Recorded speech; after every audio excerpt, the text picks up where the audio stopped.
This story is loosely based off of another one I made on another site a while back. I used the Deathworlder concept, but other than that, this is all OC. This is not part of any other universe, unless you want it to be. Updates every other day until completion. Edit. Eventual pancakes. Did it resist? The captain asked.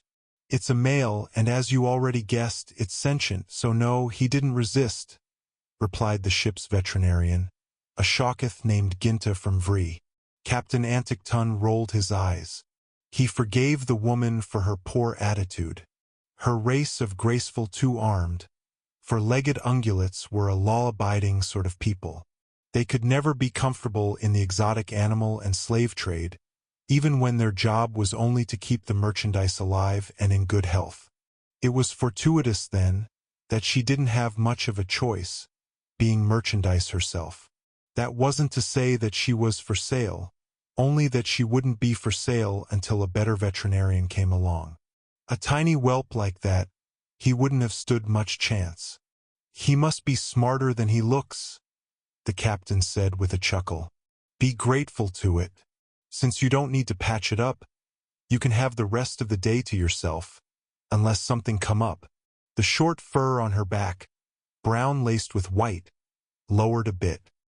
He wasn't used to seeing her without her hackles up at all times. He wondered if it meant he was going soft. He'd have to extend her hours tomorrow to make up for it. There is something you should know about him, she added before turning to leave, her tone brighter than normal. He seems like a nice young man, but I think he could have done more harm than you suspect, had he resisted. He's heavily muscled, much more so than even a high-grav world would require. And he's a carnivore. That gave the captain pause. Carnivorous species were a rarity in the universe, and sentient ones were even rarer still.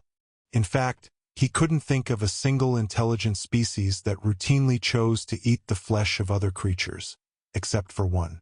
Glancing to the deck plates beneath his broad hooves, he thought immediately of the lithe predator lurking in its cell deep in the bowels of his vessel. A night beast from a Class 11 death world. The sentience was highly debatable. Captain Anticton ran his thick tongue over his blunt teeth. He didn't think this hairless whelp was anything like that at all. That's not possible, he said. Our newest guest, what did he call himself? Human, said the vet. Named Steven. The human has herbivore teeth. I don't see how he could possibly be a carnivore. Up close, he did not display his teeth much, but when he did I noticed a set of fangs. Very, very small, almost like the rest of his teeth.